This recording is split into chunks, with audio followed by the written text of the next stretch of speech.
Hello everyone, আমি মেরিচুদিনাথ বলছি from Mampi's blog থেকে। আজকে আমি দেখাবো আপনাদেরকে কি করে চাল কুমড়ো ঘন্ট করতে হয় ডাল দিয়ে। তো তার জন্য কিছু আমি আধা একটা চাল কুমড়ো, এই চাল কুমড়োটার থেকে আধা চাল কুমড়ো আমি কেটে নিয়েছি। দুইটা কাঁচা লঙ্কা নিয়েছি কেটে, যে যতটুকু ঝাল খাবেন ওই অনুযায়ী নেবেন। 1 কাপ মুগ ডাল ভেজে নিচ্ছি খালি কড়াইতে। আপনারা ইচ্ছা করলে এটা মসুর ডাল দিয়েও খেতে পারেন। মুগ ডালটা এরকম করে ভেজে নিয়েছি। আমি একটু রিফাইন অয়েল গরম করে নিয়েছি, তাতে 2টা তেজপাতা দিয়ে সম্বাদ দিব, একটা শুকনো লঙ্কা আর কিছু সাদা জিরে দিয়ে সম্বাদ দিব এটাকে। আমি সম্বাদটা দিয়ে নিয়েছি সব কিছু দিয়ে।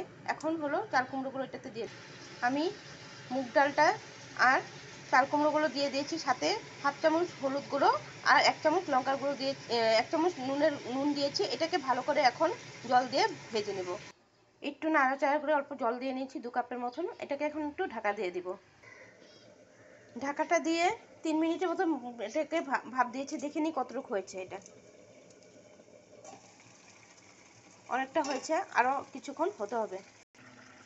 আর একটু জল দিয়ে আমি আরও 10 মিনিটের মতো বয়েল করেছি। এটাকে আর একটু করতে হবে। এখন ডালটা দেখেছি সিদ্ধ হয়ে গেছে, তরকারিটা অনেকটা হয়ে গেছে ঘন্টটা।